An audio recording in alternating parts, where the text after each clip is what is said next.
अल्हम्दुलिल्लाहि रब्बिल आलमीन वस्सलातु वस्सलामु अला नबीना मुहम्मद व अला आलिहि व सहबिही अजमईन अम्मा बाद।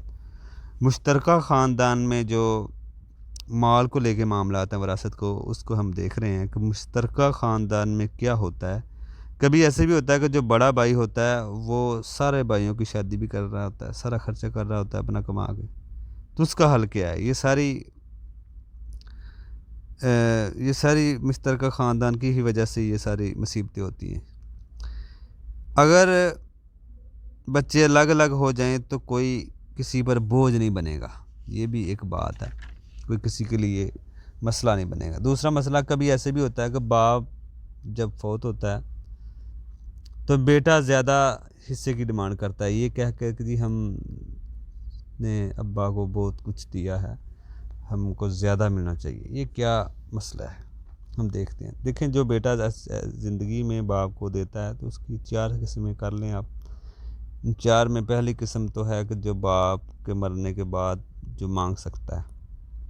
पहली किस्म है कि बाप ने अगर बेटे को कर्ज दिया हो, ठीक है ना, बाप ने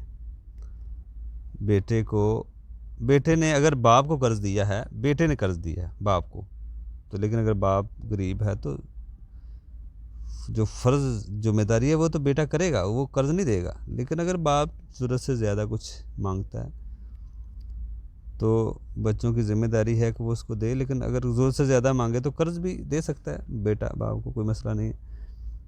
ज़रूरत से ज़्यादा अगर बाप मांग रहा है, हो सकता है, यानी कि बेटा बाप को कर्ज दे सकता है, ऐसा मसला बन सकता है।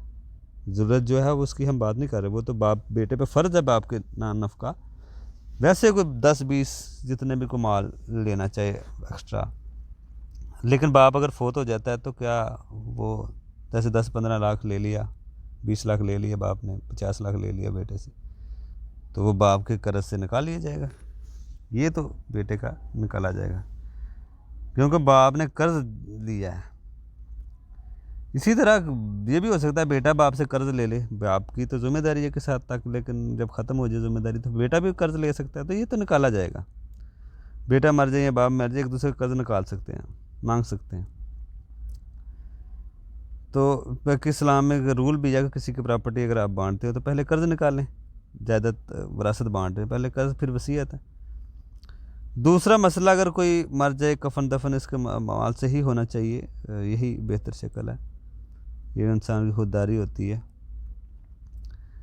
तो इसी तरह आगे जो मसला है कि जैसे कि हदीस भी है ना, मुअस्सब बिन उमैर, उनका आखिरी उम्र में इंतकाल के वक़्त उनका कपड़ा यानी कि सर डांपते तो पाँव खुल जाते, पाँव डांपते सर, तो नबी अलैहि सल्लम ने फरमाया इसका सर डांप दे, पाँव खुले रखें। यानी इससे इशारा मिल रहा है कि इंसान के अपने ही माल से उसका कफन दफन करें, कोई दूसरा ना करे। तो ये कर्ज़ की हम बात कर रहे हैं, पहले बाप का कर्ज़ निकाल लेंगे, बेटे को दे देंगे, या बेटे ने दिया हो या बाप ने बेटे को दिया और बेटा फोत हो जाता तो बेटे का पहले कर्ज़ निकाल लेंगे, वो बाप को देंगे जो कर्ज़ लिया उसने। ये एक सूरत होती है। दूसरा मसला, अगर बेटे ने बाप को कर्ज़ दिया है तो वो ले सकता है।